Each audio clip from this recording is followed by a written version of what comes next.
Il y a un point commun à tout ça,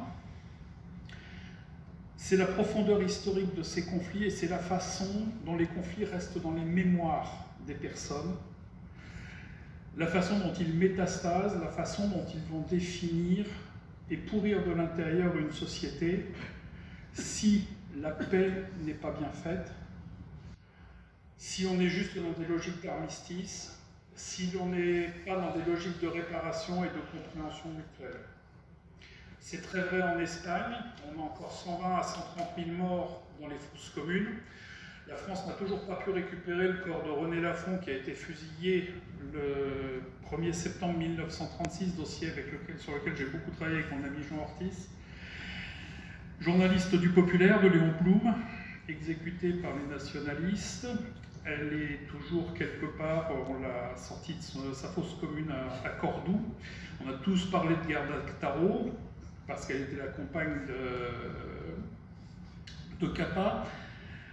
Et nous avons aussi cette journaliste emblématique qui est toujours là-bas. Et l'Espagne, quand on regarde la crise politique que traverse l'Espagne d'aujourd'hui, je pense qu'elle est difficile à décrypter si l'on ne comprend pas qu'il y a toujours 120 000 à 130 000 corps dans les fosses communes qui n'ont pas été rendus à leurs familles et que cela structure une grande partie du débat autour de la Catalogne, du nationalisme espagnol, parce que, en l'occurrence, la démocratie espagnole repose sur les scories, les cadavres de la guerre d'Espagne, et en ce sens où le retour à la vie démocratique s'est fait sous la forme suivante, ce sont les bourreaux qui ont pardonné aux victimes. En Argentine, il y a eu des procès, au Chili, il y a eu des procès, en Espagne, on attend toujours en vain des procès, puisque c'est une loi d'amnésie. Je reviens aujourd'hui, et c'est ce qui m'a beaucoup marqué sur ces zones de conflit. Il y a l'horreur des destructions. Il faut imaginer une guerre moderne à haute intensité. Quand vous la voyez à Radom, que vous partez en voiture de Damas à Alep, il faut imaginer Stalingrad sur 300 km. Il faut imaginer qu'il n'y a plus que des dentelles de béton. Il faut imaginer que la puissance de feu dévastatrice fait que l'eau potable, l'évacuation des déchets, tout ça, une guerre, c'est une catastrophe écologique aussi. C'est une catastrophe humaine, c'est une catastrophe économique. C'est une dévastation de tout ce qui est environnemental aussi. Et donc, il y a ce que l'on voit.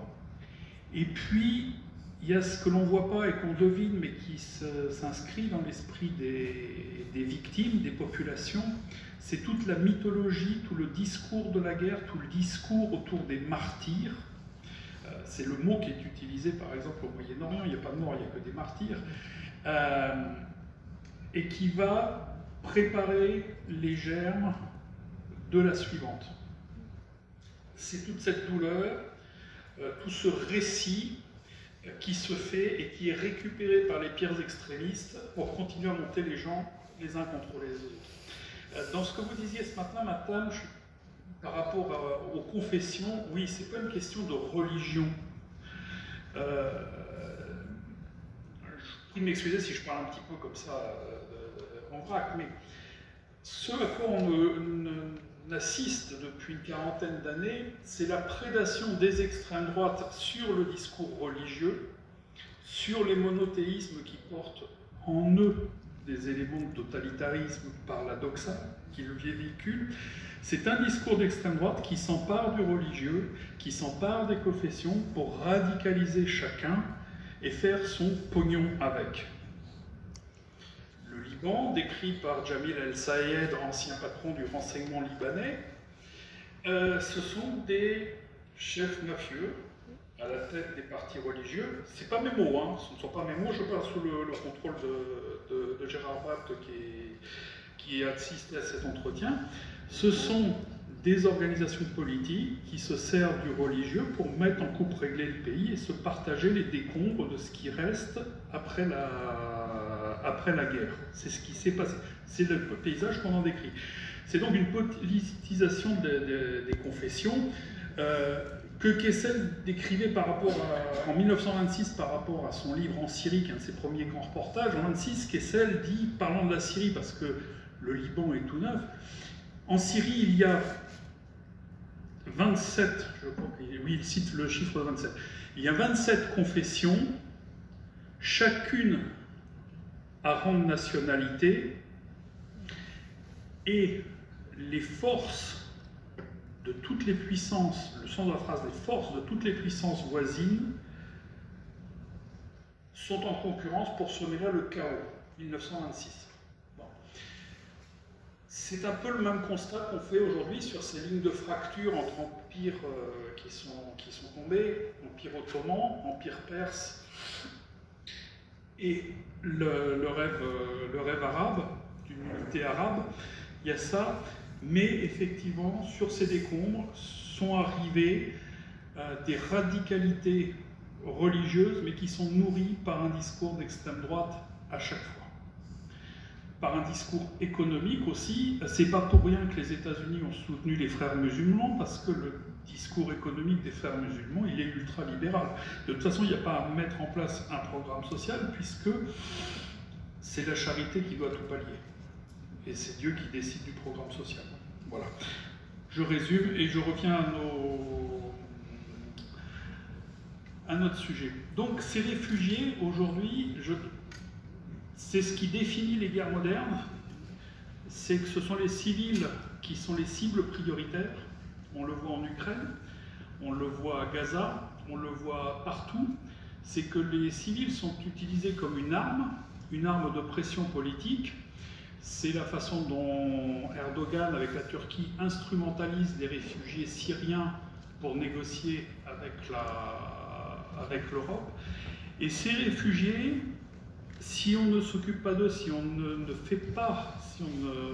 prend pas cette dimension, on ne fabrique que du désespoir. Ce qui a été le cas au Liban avec la Première Guerre, mais ce qui est encore le cas avec tous les réfugiés syriens qui sont au Liban et qui déstabilisent en profondeur le pays et qui poussent à cette fuite en avant et à cette radicalisation de chaque partie.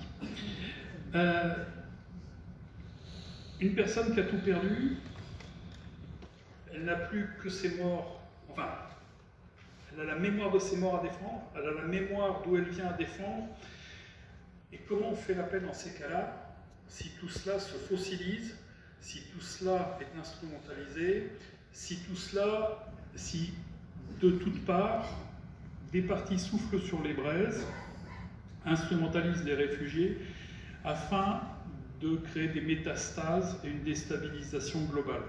Ce sont les questions avec lesquelles on rentre quand on rentre de reportage, en voyant cette instrumentalisation permanente des populations civiles.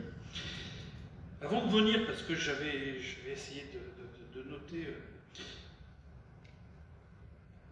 au gré de ces déplacements sur le terrain, constater des destructions, des détresses insoutenables. Ben oui, il y a des phrases qui ne sont que factuelles. Quand Jaurès dit le capitalisme porte en lui la guerre comme la nuée, pardon, j'écris vraiment très très mal avec l'âge, comme la nuée porte l'orage, oui, c'est un fait. C'est absolument un fait, c'est vrai pour 14-18. Jaurès, alors là je parle sous votre contrôle, parce que ça ce sont des textes que j'avais sous les yeux lorsqu'on a commencé à travailler sur le centenaire de 14-18. L'un des problèmes majeurs de 14-18, c'est que si la Russie pousse sous les feux et pousse au crime de la guerre, c'est que le scandale des emprunts russes va éclater, qu'il est en train d'éclater, et qu'une partie de tous les grands dirigeants russes qui se sont goinfrés là-dessus et qui ont claqué le pognon, pour parler vulgairement, pensent que la guerre permettra de passer ça sous le tapis. Je parle sous votre contrôle, messieurs, mais j'ai lu des textes qui allaient en ce sens-là. C'est aussi une des dimensions du problème. Une petite guerre va nous... C'est une guerre fraîche et joyeuse, comme on dit à l'époque. Ça va permettre de passer pas mal de scandales financiers sous la table. C'est l'une des dimensions que j'avais lues donc, il y a une dizaine d'années en préparant les articles et la série que nous faisions à l'époque sur 14-18. La guerre d'Espagne, elle se joue à la City. Elle se joue à la City, la guerre d'Espagne, au niveau des financements des nationalistes. Elle se joue chez Standard Oil, qui ouvre une ligne budgétaire complète aux franquistes afin qu'ils puissent faire tourner leurs camions. Et chez Ford, chez Ford et General Motors, qui filent les camions. Parce qu'il faut de la stabilité, parce que mieux vaut l'ordre que la justice, et que ça a toujours ce qui a prévalu chez ces capitaines d'industrie, et qu'on a de l'argent aussi à récupérer en Espagne.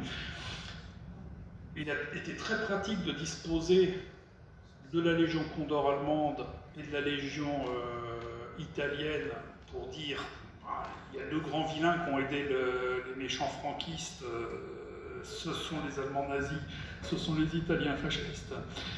Mais oui, les lignes de compte et les lignes bancaires, elles sont à Londres et elles sont à New York pour que ça fonctionne. Donc oui, ce capitalisme-là a précipité la guerre. Et plus près de nous, ce qui m'a beaucoup frappé dans les conflits que nous avons pu voir dernièrement, l'Afghanistan a été le pire exemple.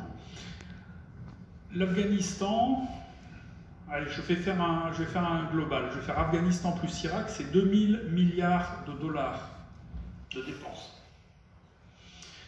De dépenses militaires qui ont été votées sur instigation et sur manipulation de personnes comme Dick Cheney et Condoleezza Rice, qui eux engrangeaient les bénéfices dans leur structure, dans les conglomérats économiques qu'ils avaient, qui engrangeaient les bénéfices de la guerre, de tout ce qui était vendu sur le terrain, parce que eux arrivaient avec les bâtiments, arrivaient avec les cantines. Quand vous arriviez à Kaboul en 2006, la seule force qui avait son restaurant pour la troupe, c'était la force française.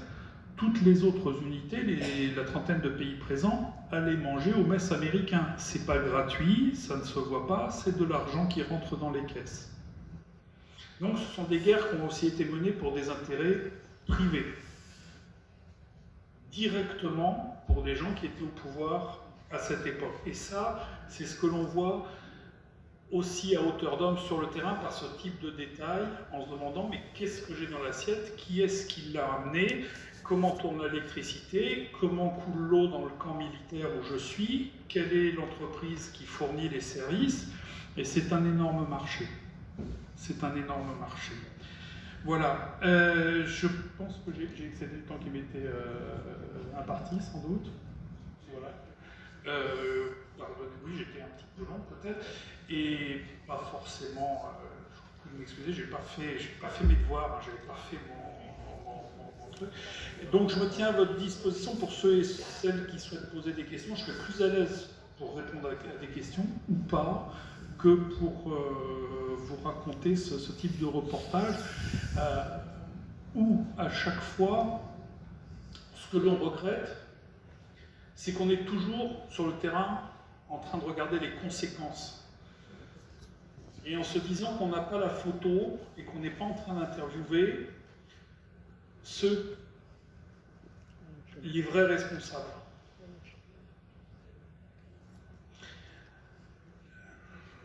On croit mourir pour la patrie, on meurt pour les industriels. C'est pas de moi, hein, c'est Anatole France. Et c'est quelque chose que l'on vérifie malheureusement à hauteur d'homme sur le terrain. En ce sens où, à chaque fois, je repense à la question des armées romaines, par exemple, qui était toujours suivie ou poussée par les marchands d'esclaves, les marchands de biens, etc. Hein, il y a quand même derrière cette histoire de commerce qui rapproche les peuples, oui, mais entre le commerce qui rapproche les peuples, il y a des guerres justement qui permettent au commerce de se nourrir à l'échelon planétaire. Les religions, des guerres de religion, peut-être, hein, peut-être, je ne sais pas, c'est possible. Ce que je vois, c'est des ripollinages religieux. Quand vous êtes au Sahel, si vous êtes dans le Nord Mali, il y a des lignes de fracture. Il y a des lignes de fracture entre Touaregs, Peul, Songhay. Mais au Mali, vous êtes surtout sur le plus riche de tous les empires médiévaux. L'empereur Moussa était l'homme le plus riche du monde au XIVe siècle. Les chroniqueurs arabes ont gardé dans leurs écrits la façon dont il était arrivé avec des milliers d'esclaves et des tonnes d'or lorsqu'il était parti lui-même faire son pèlerinage à la Mecque. Tous les chroniqueurs du Caire étaient restés espantés, comme on dit chez vous. Et le Mali, il a vu un désert sur la photo. Oui, mais c'est pas ça, c'est la boucle du Niger. Et aujourd'hui, lorsque vous faites les à côté de la guerre, que vous discutez avec les gens, vous êtes sur le terrain, le Mali reste un énorme producteur d'or, sauf que l'essentiel de la production d'or du Mali se fait au noir, n'est pas officielle. Elle sert à payer Wagner. Quel est le but? L'un des buts, alors je ne sais pas, je ne suis pas dans des logiques de complot, mais la prédation sur l'or malien et sur l'or africain à l'heure actuelle arrive au moment où la Russie est un pays qui est à la manœuvre pour lancer une monnaie concurrente au dollar et qu'il faudra appuyer sur des stocks d'or aussi. Donc c'est aussi ces questions-là, je n'ai pas de réponse là-dessus, mais ce sont des questions, ce sont des prédations pour lancer des monnaies concurrentes face aux États-Unis. Peut-être, ce sont des questions qui se posent et que vous racontent les gens sur le terrain. Ensuite, la guerre sur le terrain, quand vous êtes au Mali, là où on perd la guerre, je dis on, là où la France perd la guerre, c'est quand vous avez des gens qui sont dénutris à Gao, qui ont le palu et qui bossent avec 40 de fièvre dans des petits ortillonnages qu'on aide à développer, et qui n'ont pas de médicaments, alors que nous les avons et que ça ne coûte rien. Et ils le savent. Et là, c'est un vrai problème.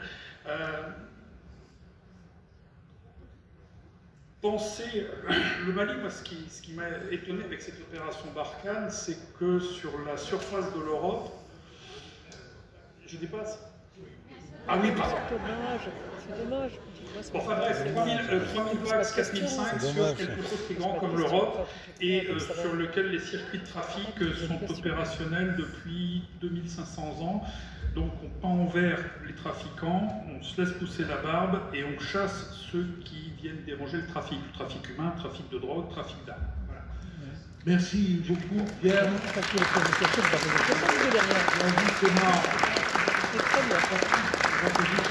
C'est l'après-midi des journalistes.